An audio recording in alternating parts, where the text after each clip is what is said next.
Nababahala ang ilang mambabatas sa sunod-sunod na pagkakabisto ng toneladang droga. Baka raw may kakonsyaba ang mga sindikato sa gobyerno.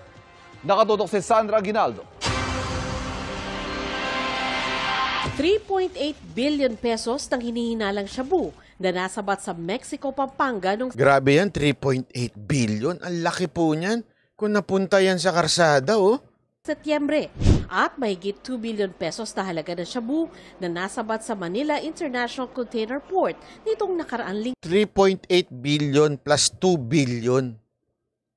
Wow! Ilan lang yan sa mahigit 1 tonelada ng pinaghihinalaang droga na nasabat sa loob lang ng 5 linggo, ayon sa chairman ng House Committee on Dangerous Drugs.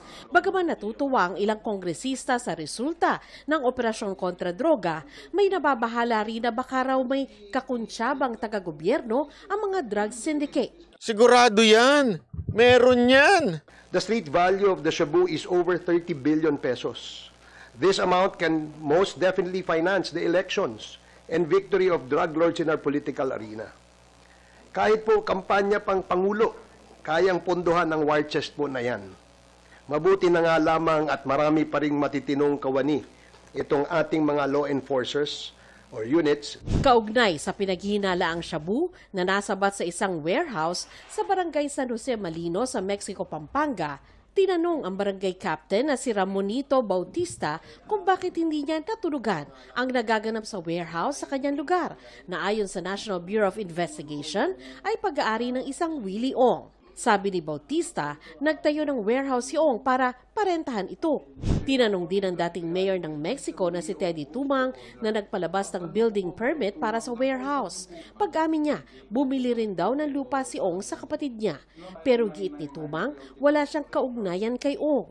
Sinusubukan ng GMA News na matunton at makunan ng pahayag si Ong na pinatawag ng Kamara sa susunod na pagdinig ng komite. We really have to establish kung yung lupa ba na yun, doon ba talaga tinayo ng Empire Building so that we will know if the local officials might be involved in this transaction. Are you aware that Mr. Williong is involved in any drug dealings? Hindi po. Wala po. Ayon sa Philippine Drug Enforcement Agency o PDEA, nasa 1.8 million ang tinatayang bilang ng drug users sa bansa. At kada taon, umaabot daw sa... Grabe, no? Grabeng Ewan ko. This is just so frustrating kasi naayos natin to nung 6 na taon eh. Bumagsak to eh. Totoo lang ha, walang biro ho. Medyo radikal yung nangyari noon pero bumagsak ho talaga ang kalakaran ng droga noon. As in, maniwala ko kayo sa akin. Ang dami kong kakilalang tumaob. Maraming, alam mo yun? Pero ngayon, grabe ho ito. Kaya, sana lang po tayo nakikiusap sa mga kapulisan natin, sa PDEA, sa NBI. Mga sir, mga ma'am, wag ho kayong papaakit sa pera. Ay, alam nyo, ako sa totoo lang, matindi kaya ipanalangin natin itong mga kapulisan natin kasi pera lalo na sa hirap ng buhay ngayon, lalo na sa tindi ng hirap ng buhay ngayon, marami ho talaga ang kapit sa patalim eh. 'Di ba? Kahit yung mga law enforcer natin eh. Pero naniniwala pa rin ako, sabi nga nung kongresista, naniniwala siya na meron pa rin mga mabubuting mga kawani ng ating gobyerno, yung lalong-lalo na nasa PDEA, police, NBI. Hindi mo masasabing lahat ng NBI matino. Hindi mo masasabing gano'n. Lahat ng PDEA matino. Tapos sa lahat ng PNP matino. Hindi. Meron at meron yan. Kahit pa paano. Meron at meron niyang mga tarantado. May mga pumapatol talaga sa pera. Kasi nga, laki ho niyan eh. Pero at the same time, naniniwala naman ako, meron pa rin naman po dyan na ang nakikita nila na sisirain nito ang future ng Pilipinas.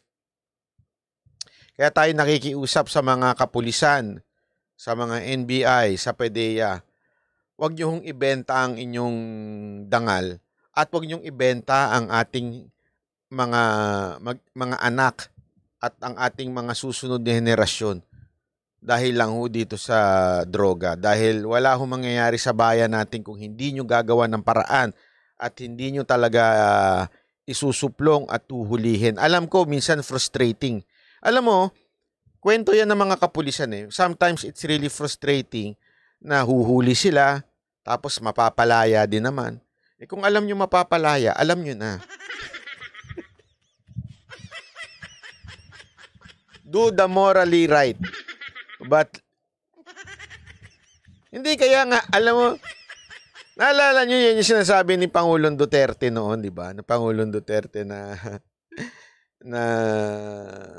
basta, alam nyo na yun.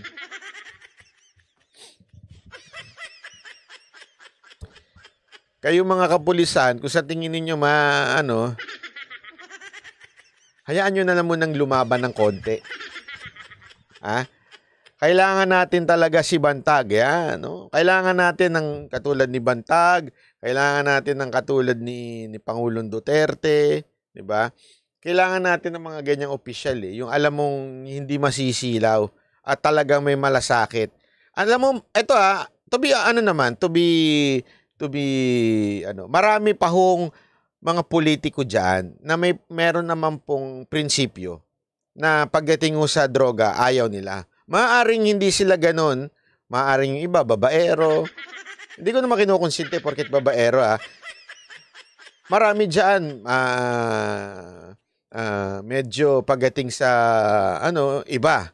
Pero pagdating sa droga, ano pa sila?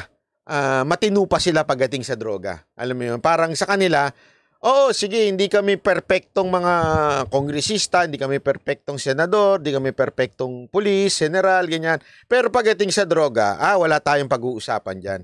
Ang droga, kalaban niya ng bayan. May mga ganun pa tayong mga opisyal ng gobyerno na sana yan ang talagang manatili sa gobyerno. So far, wala pa naman akong nakikitang may isa lang, dalawa, tatlo, ganun. Na napaka-obvious na sumusuporta sa ganyan. Hindi ko na sasabihin kung sino. Kilala nyo na siguro yun, di ba?